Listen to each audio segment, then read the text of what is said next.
built all these national parks and all these trails and all these bridges and all this stuff.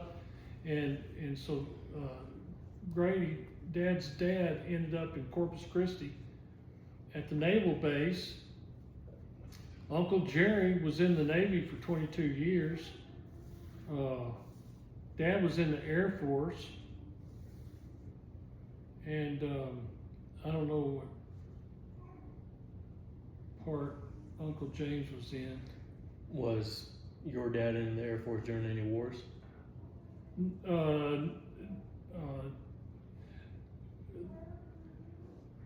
I think it was after the After Korean, World War after the Korean, after World War II. Yeah, because that what you said. Yeah. Moved to Alpine in the 50s, so the Dad, Air Force was before that. And Mom got married like in 53. I was born in 55. Yeah, so Dad got out of the Air Force like in 50, 51, something like that. And then the World War II was. Well, everybody was 1946. having babies, man. After World War II, everybody was buying a home. Everybody was having babies. You could have a family, a house, and a car on one salary. Those were the good old days. And Mom was stay at home. Mom was always there, being a mom, you know. Oh, and you know how we were always getting hurt, us three boys, we were always getting hurt. I tell you what, I think we almost gave Mom a nervous breakdown. Her best friend, Mary Bryan, had to kind of take over and help raise us because Mom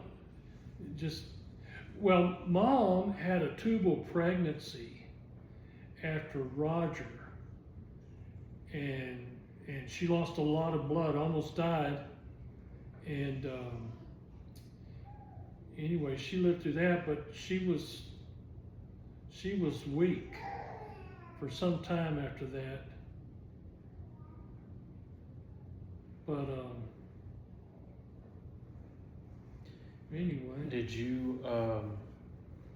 What was your first job in Alpine? So I know you followed your dad's footsteps in the jewelry business, but was that kind of your first job? I would mop and sweep and do all that stuff around the store.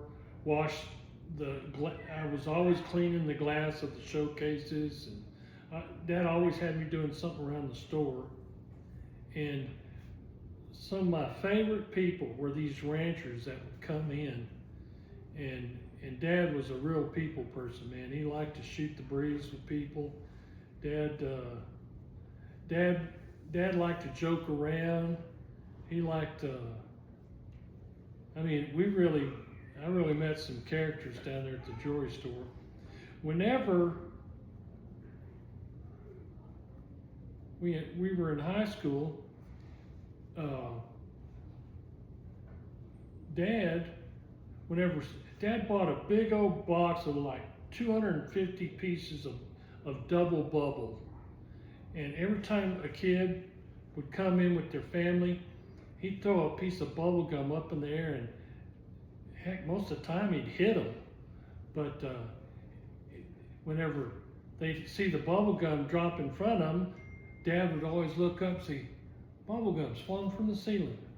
And you know, after Dad died, there was this girl in town. In fact, most of the people my age in Alpine can remember coming into Dad's jewelry store and bubble gum be dropping from the ceiling. Dad was known for that. Also, at the Watson's Watch Shop next to the movie theater, Dad had put a metal strip there on the glass, and people were always sitting on it while they were in line to get to the movies.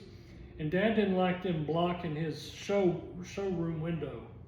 And so Dad had somebody hook up an electric battery to that metal strip on the front window of the jewelry store. and he'd push a button and it'd zap him, and he was always zapping people. And people would touch it, you know, and then they'd sit down and he'd zap them, and it was hilarious, man. Some of the stuff growing up, man, was really unique, you know.